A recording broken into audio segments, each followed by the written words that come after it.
Ternyata anak saya menderita gagal ginjal akut stadium 3. Bahan kimia yang akan untuk industri cat, industri apa.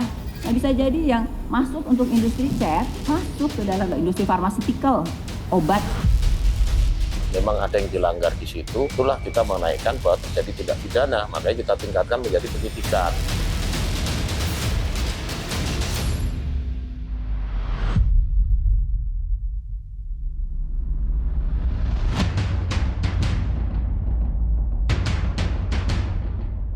Kasus gagal ginjal akut pada anak terus meningkat. Dalam kurun waktu kurang dari 1 bulan, lebih dari 300 anak dari 26 provinsi terdeteksi penyakit gagal ginjal akut. Sungguh ironis, 50% anak penderita gagal ginjal akut berakhir dengan kematian.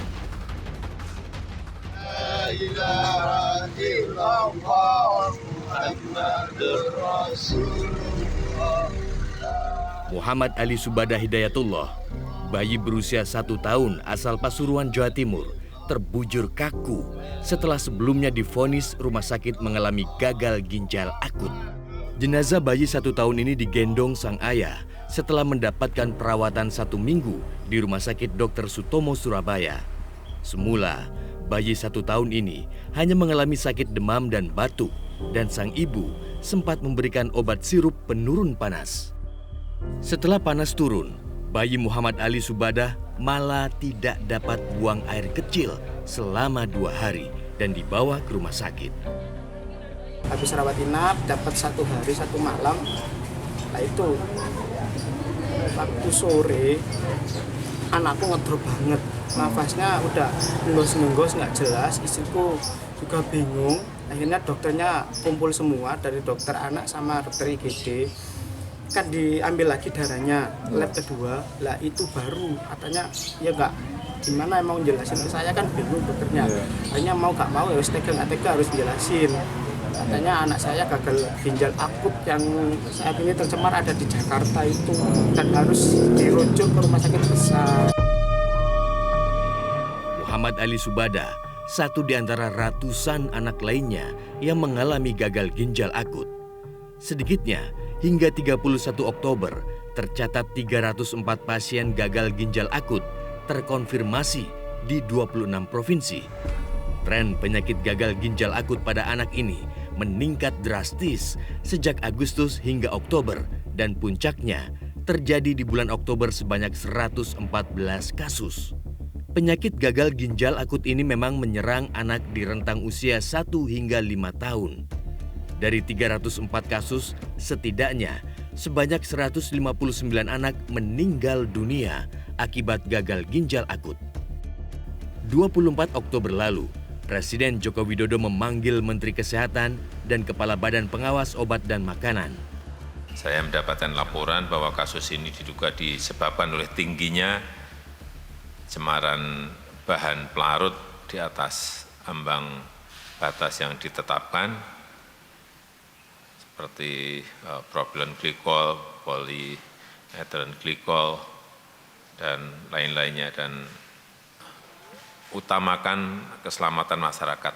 Jangan menganggap ini masalah kecil, ini adalah masalah besar. Dan saya hari Minggu sudah menyampaikan pada Menteri Kesehatan untuk sementara obat yang diduga, meskipun masih diduga itu dihentikan terlebih dahulu, menunggu investigasi secara menyeluruh dari BPOM pada seluruh obat sirup yang menggunakan bahan pelarut. Dari hasil pemeriksaan Kemenkes diduga kuat gagal ginjal akut yang terjadi akibat zat kimia berbahaya yang terkandung dalam obat sirup. Lakukan analisa toksikologi karena mengarah lebih ke zat kimia. Dan dikonfirm, kita tes ke 10 anak, 7 ternyata darahnya atau urinnya mengandung zat kimia ini. Jadi positif memang 70% orang yang kena itu disebabkan oleh adanya zat kimia ini di tubuhnya. Kita melakukan konfirmasi kedua, kita lakukan biopsi yang meninggal. Apakah ada ciri-ciri kerusakan ginjal yang disebabkan zat kimia ini? Karena sudah ketahuan kalau zat kimia ini merusak ginjalnya seperti apa. Kita cek 100%. Memang terjadi kerusakan ginjal sesuai dengan ciri-ciri yang disebabkan oleh obat kimia.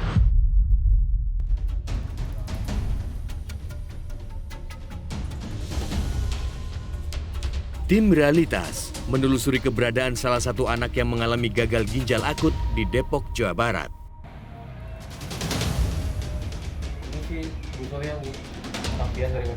Solihah, Ibu Azkiara Anindita Nuha, harus menelan pahitnya kenyataan sang anak meninggalkan dirinya lebih dulu ke Yang Maha Kuasa.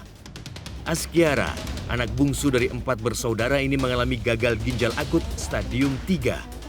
Anak yang umurnya baru 3 tahun 8 bulan ini meninggal dunia setelah mendapatkan perawatan dari sejumlah rumah sakit. Solihah bercerita, awal mulanya Azkiara hanya mengalami sakit demam dan flu. Ibu 4 anak ini memberikan obat paracetamol sirup yang biasanya diminumnya ketika sang anak mengalami demam sebagai pertolongan pertama. Awal mulanya anak saya itu hanya panas sama pilek di Kamis malam atau tepatnya di Jumat subuh di jam 3 malam. Panas anak saya itu mencapai 40 derajat. Di situ saya bingung karena kan di jam 3 malam itu benar-benar dini hari. Ketika anak saya panas tinggi itu, saya langsung berinisiatif memberikan obat panas berbentuk sirup yaitu paracetamol dan obat pilek berbentuk sirup juga. Kebetulan saya lagi buka pempes. Di situ saya baru ingat bahwa anak saya itu tidak pipis dan pas saya buka pempes anak saya itu masih kering. Tidak lama kemudian dokter sama perawat itu langsung melakukan pengecekan yang lebih lanjut untuk anak saya itu. Diambil darahnya dan tidak lama juga hasil labnya itu keluar, Pak. Dan betul apa yang diprediksi oleh dokter itu. Ternyata anak saya menderita gagal ginjal akut stadium 3. Solihah tidak menyangka anaknya mengalami gagal ginjal akut stadium 3. Dari riwayat perjalanan hidup, Azkiara merupakan anak yang aktif dan tidak memiliki riwayat penyakit yang berbahaya. Namun hingga kini, Solihah belum mendapatkan penjelasan apa penyebab penyakit gagal ginjal akut yang diderita anak bungsunya. Tetapi pas kemarin saya mendapatkan kabar dari Mabes Polri bahwa anak saya itu yang bernama Azkiara Anindita Nuha itu terdeteksi itu yang dari obat itu kelima malah dari seluruh Indonesia itu. Dari Mabes Polri itu mendapatkan infonya dari Kemenkes. Tak jauh berbeda dengan Azkiara, balita lainnya yang mengalami gagal ginjal akut ialah Attaris Abkari. Balita berumur 2 tahun 11 bulan harus menghembuskan nafas terakhirnya setelah mendapatkan perawatan dari rumah sakit. Balita asal Jakarta ini awalnya mengalami sakit demam dan flu, sempat dibawa ke puskesmas dan diberikan sejumlah obat seperti paracetamol sirup dan obat flu tablet lainnya. Tak kunjung membaik, balita yang umurnya belum genap 3 tahun ini kembali dibawa ke dokter sebelum akhirnya dirujuk ke instalasi gawat darurat dan dirawat di Rumah Sakit Cipto Mangunkusumo. Antara tanggal 5 ada dikasih obat sirup paracetamol, di tanggal 8 juga ada sirup antibiotik. Nah, tapi nggak ada perubahan, malah yang ada dia nggak pipis, sama dia mengeluh di bagian nyeri perut di sini. Nah, akhirnya sesak napas, dicek lagi semua sampai di ronsen sama dicek darahnya juga, itu ada indikasi ke radang paru-paru, infeksi paru-paru atau sama ginjal katanya. Rumah Sakit Umum Pusat Nasional Cipto Mangunkusumo setidaknya sejak Januari hingga pekan ketiga bulan Oktober 2022 telah merawat sebanyak 49 pasien gagal ginjal akut dan sebanyak 31 meninggal dunia. Rata-rata pasien di RSCM yang mengalami gagal ginjal akut berumur dari rentang 8 bulan hingga 8 tahun. Ada faktor dalam tubuh yang merupakan zat yang toksin atau berbahaya dalam tubuhnya. Jadi penelitiannya ke sana. Kita ambil darah dan kencingnya, kalau ada kencingnya. Kemudian kita cari di keluarganya apakah ada paparan-paparan mungkin dari hal-hal yang pokoknya kita tariklah obat-obat apa yang selama ini sebelum anaknya dikirim ke RSCM dipakai. Kami menerima semua sudah dalam kondisi nggak bisa kencing. Ya kan? Apakah sebelumnya sudah tidak bisa kencing? Kan kita sedang selidiki. Tentu pertama kali dengan wawancara tadi anamnesis. Semua ibu mengatakan sebelumnya tidak. Ya. Jadi bukan orang-orang anak-anak yang dari dulu udah ada gagal ginjal. Sejumlah anak yang meninggal akibat gagal ginjal akut secara misterius ini disinyalir akibat adanya racun dalam tubuh. Kandungan etilen dan dietilen glikol, senyawa ini sangat berbahaya jika dikonsumsi manusia.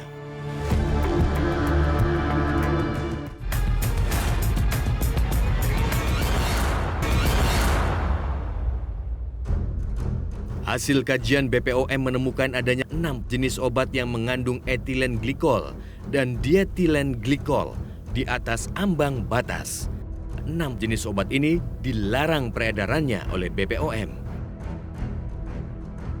6 obat ini diproduksi oleh 4 perusahaan farmasi. Karena masuk banyak sekali solvent tersebut, PEG, tapi dalam bentuk yang bukan pharmaceutical grade, ya, hanya kimia grade biasa, bahan kimia yang akan untuk industri cat, industri apa.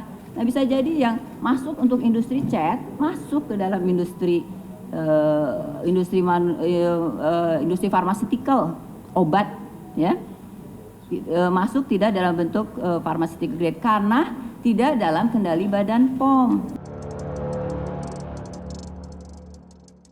Badan Pengawas Obat dan Makanan atau BPOM menemukan ada sejumlah jenis obat yang mengandung kandungan etilen glikol maupun dietilen glikol di atas ambang batas yang tidak sewajarnya. Untuk saat ini juga disinyalir penyakit gagal ginjal akut yang menyerang pada anak ini disebabkan diduga kuat akibat mengkonsumsi jenis obat sirup yang mengandung etilen glikol maupun dietilen glikol. Namun untuk saat ini pemerintah belum secara tegas apa sebetulnya penyebab dari penyakit gagal ginjal akut yang menyerang ke sejumlah anak yang telah memakan korban hingga ratusan jiwa ini. Etilen glikol atau dietilen glikol merupakan zat senyawa yang berwarna bening dan tidak berbau yang biasanya digunakan sebagai pelarut dalam industri pabrik.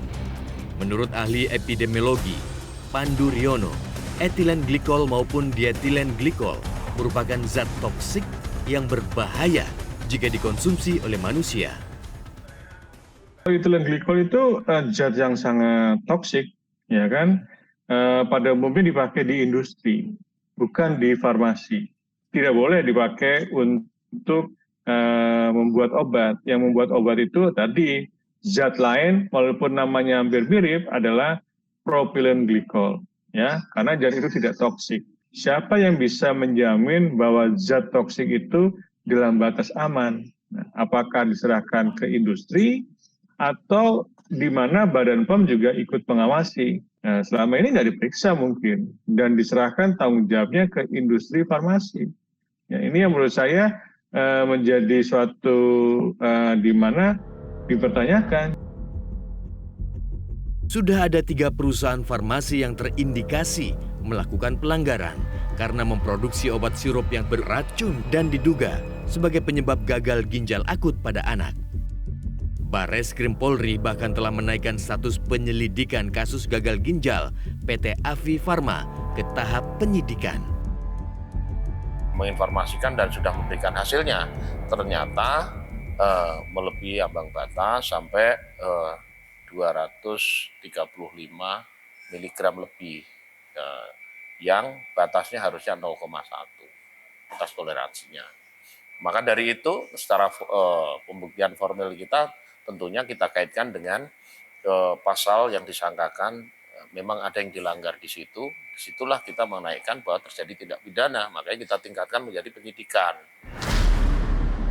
Sementara untuk 2 perusahaan farmasi lainnya, PT Yarindo Parmatama dan PT Universal Pharmaceutical Industry, Uniparma, akan diselidiki oleh BPOM. Kita meminta pertanggungjawaban dari produsen produk obat yang ternyata mengandung pencemar yang sangat tinggi itu. Nah, inilah kemudian kita mengapa kalau pengawasan, kalau pembinaan, kalau melalui Badan POM memberikan sanksi administrasi tadi, bisa melakukan penarikan, pemusnahan, pencabutan lagi CPOB, CDOB, izin edar gitu ya. Plus dengan kemudian kalau ada indikasi kesengajaan pemidanaan. Sementara itu, Asosiasi Gabungan Perusahaan Farmasi Indonesia, GP Farmasi, membantah ketiga anggotanya menggunakan kandungan etilen glikol dan dietilen glikol. GP Farmasi menyatakan pihaknya telah meminta farmasi tersebut melakukan pengujian ulang. DEG dan EG? Tidak, sejauh ini tidak. Kalau benar ada anggota kami yang melakukan itu adalah kesalahan produsen tersebut sendiri. Di pabrik ini, untuk yang tadi kandungan ada nomor batch-nya apa, dilakukan pengujian oleh industri tersebut. Apakah benar sama hasilnya dengan yang diumumkan oleh Badan POM? Nah, ini kan lagi dilakukan sama-sama nih. Nah, yang 3 industri tersebut juga lagi melakukan tes ulang, ya, tes ulang. Nah, tinggal hasilnya kita lihat. Apakah benar sama hasilnya dengan yang dilakukan oleh Badan POM atau berbeda?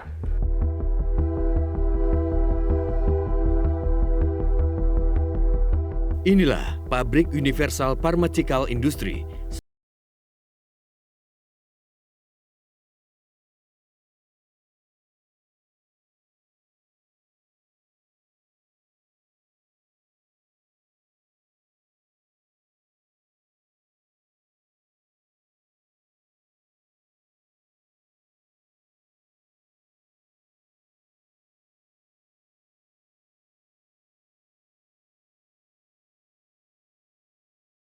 Universal Pharmaceutical merupakan salah satu dari 2 perusahaan yang diberikan sanksi administratif selain PT Yarindo Pharmatama. Para petinggi dari perusahaan Universal Pharmaceutical diperiksa Balai Besar POM Medan terkait temuan 8.000 kardus berisi obat sirup mengandung cemaran etilen glikol dan dietilen glikol. Para petinggi perusahaan ini termasuk direktur diperiksa BPOM Medan terkait temuan kandungan zat berbahaya pada sejumlah obat yang diproduksi perusahaannya. Kita menjadi korban atas penjualan bahan baku yang dijual oleh PT Logicom, termasuk juga Mega Setia. Kita juga melaporkan hal ini juga ke BPOM dan termasuk ke Bina Arta, karena mereka kita anggap adalah Mega Setia ini termasuk juga salah satu rekanan yang memang tercatat sebagai penyalur resmi bahan baku itu, dan ternyata setelah kita investigasi kandungannya tetap di atas ambang batas aman. Pemerintah memang telah mengambil langkah pencegahan, mengkarantina semua jenis obat berbentuk sirup dan meminta apotek dan fasilitas kesehatan tak lagi menjualnya. Namun faktanya, produk obat sirup tersebut masih banyak terpampang dan beredar di masyarakat.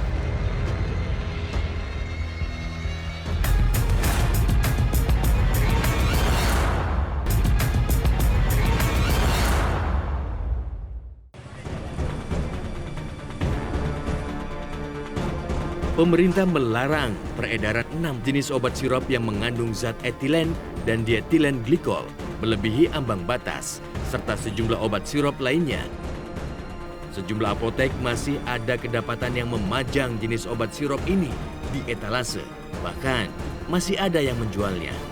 Seperti yang ditemukan di salah satu apotek di Kabupaten Tangerang, Banten. Polsek Balaraja menemukan masih ada apotek yang menjual obat tersebut karena minimnya informasi.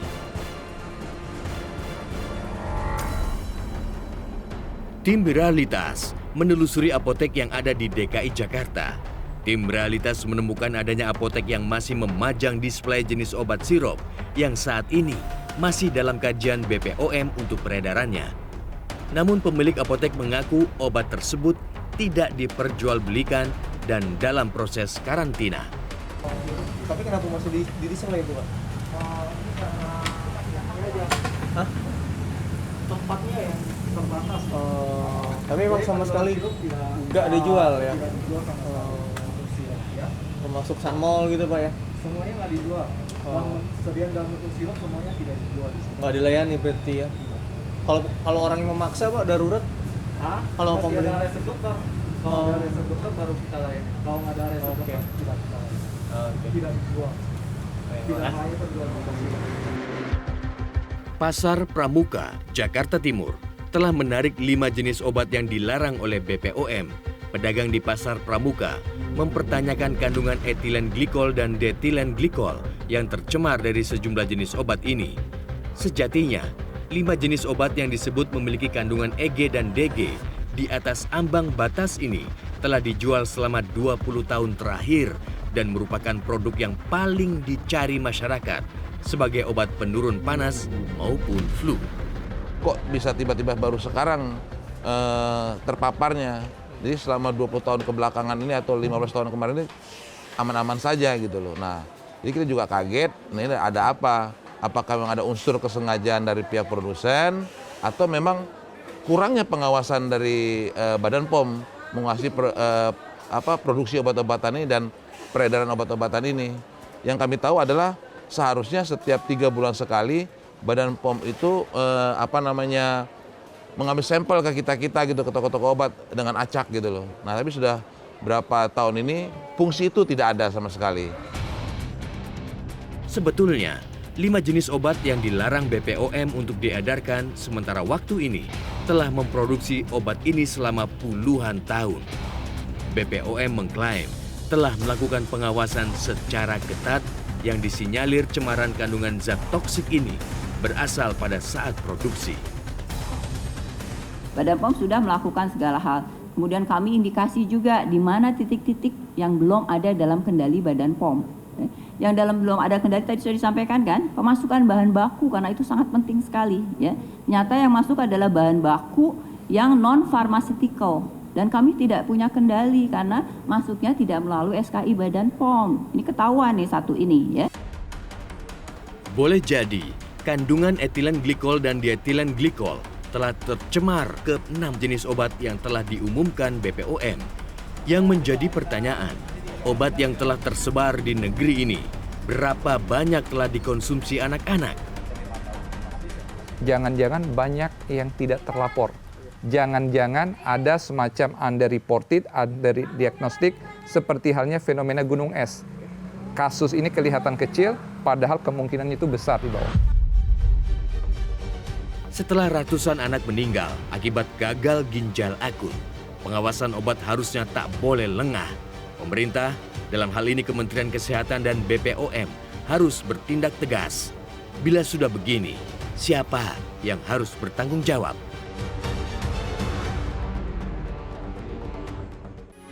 Metro TV